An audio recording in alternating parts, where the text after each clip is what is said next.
ធ្វើមកយកដើម្បីទទួលបាននិទេស A នៅមុខវិជ្ជាដែលខ្លួនឯងអត់ចូលចិត្តឥឡូវខ្ញុំមកប្រាប់ពីចំណុចបន្តិចដែលអ្នកទាំងអស់គ្នាគួរតែដឹងដើម្បីចង់បាននិទេស A នៅមុខវិជ្ជាដែលខ្លួនឯងអត់ចូលចិត្ត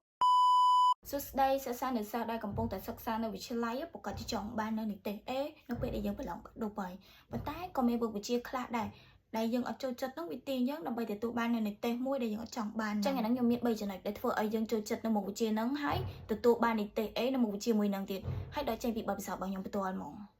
ចំណុចទី1គឺយើងរៀនមួយថ្នាក់ឧទាហរណ៍ថាអ្នកទាំងអស់គ្នាកំពុងតែរៀនថ្នាក់ទី10អញ្ចឹងគួរតែរៀនទី11បន្ថែមទៅលើមុខវិជ្ជាមួយហ្នឹងហើយដើម្បីរៀនមុនថ្នាក់បានគឺយើងត្រូវស្គាល់សិស្សច្បងអញ្ចឹងសួរនាំគាត់ទៅគាត់អត់កំណាញ់ទេក្នុងការចែកម្លែកចំណេះដឹងហ្នឹងចំណុចទី2គឺមានទំនាក់ទំនងល្អជាមួយនឹងគ្រូអញ្ចឹងប្រកាសណាស់មុខវិជ្ជាមួយហ្នឹង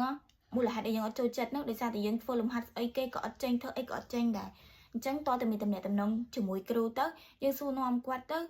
ថាយើងអត់ចេះអីនៅពេលដែលគ្រូគាត់ស្គាល់យើងច្បាស់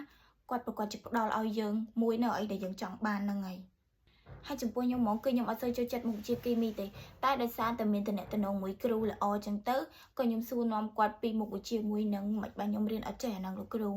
មិនបានពេលខ្លះខំរៀនដែរតែវាអត់ចេះអាហ្នឹងហ្មងអត់ចាំហើយក៏ហ្នឹងខ្ញុំរៀនមួយគាត់អនឡាញរៀនតាំងពីកាលកូវីដ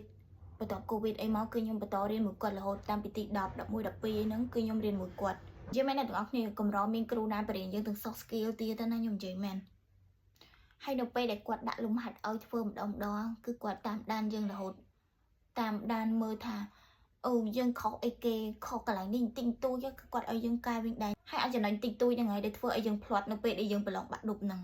ហើយចំពោះការងារដែលគាត់ដាក់ឲ្យយើងគឺគាត់តាមដានយើងរហូតសម្រាប់សម្រួលយើងពេលយើងអត់ចេះកន្លែងណាគឺគាត់ព្យាយាមបញ្យល់បន្ថែមដើម្បីយើងធ្វើនឹងចេញអរគុណគាត់មែនតើដែលគាត់បានផ្ដល់នៅដំបូន្មានល្អៗជាច្រើនមែនតើមកឲ្យខ្ញុំហើយទាំងការបង្រៀនទាំងការណែនាំអីគឺមកដល់ឥឡូវណាក៏គាត់នៅតែណែនាំខ្ញុំអញ្ចឹងដែរចំណុចទី3គ្រាន់តែធ្វើចំណុចទី1និងចំណុចទី2ឲ្យល្អទៅចំណុចទី3នឹងអូតូម៉ាទិកទៅហើយកុំភ្លេចលើកទឹកចិត្តខ្លួនឯងក្នុងការប្រឹងរៀនសូត្រដើម្បីទទួលបាននិទេស A នៅលើមុខវិជ្ជាដែលខ្លួនឯងអត់ចូលចិត្តហ្នឹងហើយចាំអ្នកទាំងអស់គ្នាអត់ចូលចិត្តមុខវិជ្ជាអីគេហើយចង់បាននិទេសអីគេនៅពេលដែលប្រឡងបាក់ឌុបចប់ A B C ឬក៏សុំតែមិនជាប់ទេអូខេអញ្ចឹងកុំភ្លេច comment នៅខាងក្រោមផងណាឲ្យខ្ញុំបានដឹងហើយជួបគ្នានៅវីដេអូក្រោយបាយបាយ